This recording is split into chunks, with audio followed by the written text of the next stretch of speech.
Hello, my name is Mehmet Fatih Yıldız. Hello and welcome guys, my name is Sufyan Qureshi. These are our academic honesty papers. You can see here Hogs Hill.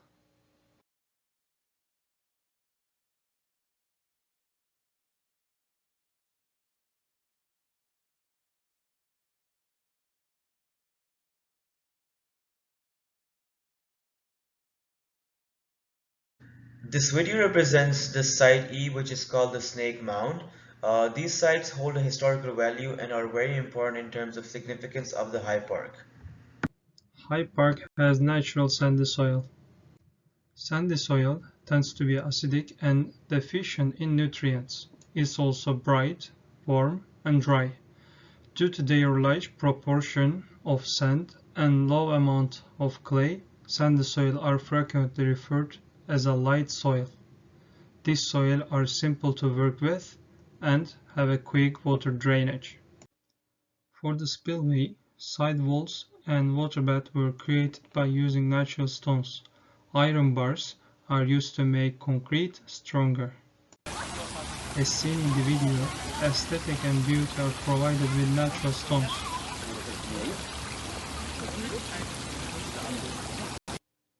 Instead of using completely iron or timber, concrete is preferred.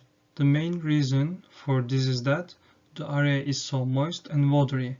The iron and timber will rot very quickly and become unstable. As you can see in these three pictures on the side, the wood is worn out even though it's outside of the water. When we check underside of the bridge, the irons used for the frame were also exposed to rust. So as you can see, type 2 Portland cement has been used. The main reason would be due to its high resistance to sulfate attack. This type of cement is used where precaution against moderate sulfate attack is important, as in drainage structures where sulfate concentrations in groundwaters are higher than normal but not unusually severe. Admixtures such as water reducers to reduce the water cementitious content of concrete, air entraining to facilitate the development of a system of microscopic air bubbles within concrete during mixing, and accelerators are used to increase the strength of concrete. The cement is well graded and the aggregate size is assumed to be below 4.5 millimeters, which is fine aggregate. So this video shows the stress strain curve. All the values were assumed as we were not provided with the raw data, so we just assumed the stress strain load deformation values. Yeah, this is the stress strain curve. These are the values. The graph is done on Excel, so these are the values, assumed values for the concrete stress strain curve. As seen in the picture, the body of the bridge is made of weathering steel. Aluminum tread plate is used in the beginning part of the bridge. Galvanized steel pipe is used for hand holders. When we look at the bottom of the bridge, galvanized steel cylinder was used for supporting. Pressure-treated timber is used for hand holder of railing. Thus, pedestrians will not come into contact with rust.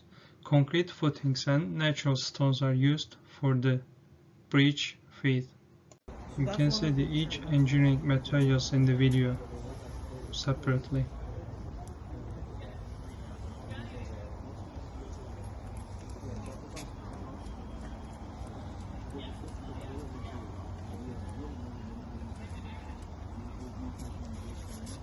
So that's truly better. How much do you pay for holiday for skiing? Yeah.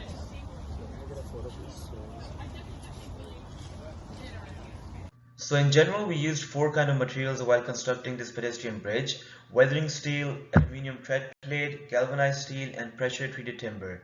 Let's have a look at their benefits and disadvantages. For example, weathering steel is low in maintenance. It's really recommended for exposed surfaces. We don't really need to paint it, and it's really high on strength. Disadvantages could be that it cannot be built near a high chlorine environment. So let's say it cannot be built near a swimming pool because there's a lot of chlorine in it. And also the moisture can also affect its performance. Aluminum tread plate is lightweight, excellent thermal conductivity, high corrosion resistance, and ductility. The disadvantages is that it's really expensive, it can be noisy when you step on it, and also dents can occur which can mess up the look of the material. Galvanized steel, low installation cost, durable, coated with zinc, good protection. The main coating of the zinc helps the outer layer of the material, which in turn increases the performance and the durability of this galvanized steel. The disadvantages is that it's internal corrosion and also water contamination. Pressure treated timber. It's really high on strength, highly durable, good for exposed surfaces. Disadvantages, the chemical risk. We cannot easily recycle this kind of material, and the uneven color and the texture and on the surface of the wood can also not look at really aesthetically pleasing. So the age of the tree is normally determined by two methods. Number one is by visually looking and counting the dark rings. The darker the rings are, the older the tree is. But in this case, as you can see, the trunk is cut, so we can't really count all the rings altogether. So we used a different method in which we had to measure the outer diameter, inner radius, and ring width. This formula is also mentioned on E-class on the lecture notes. So we took down all the measurements and we calculated the age. So as you can see in the pictures, as the tree was cut, the surface was exposed, so which caused internal rotting, and the decay had started to begin, which also caused holes and the hollowing out of the trunk. Now let's see what Mr. Tree has to say about that. So I am 235 years old. Steel cylinder, high-density polymer steel tubes, steel beams, steel plates for the connection were used as engineering materials on the upper part of the bridge. As seen in the video and the picture, metal plates in various geometric shape are welded together to form two cylinder metal columns. These cylindrical columns were placed in a curve form, one side of the river to other side of the river, and attached to each other by welding with beams.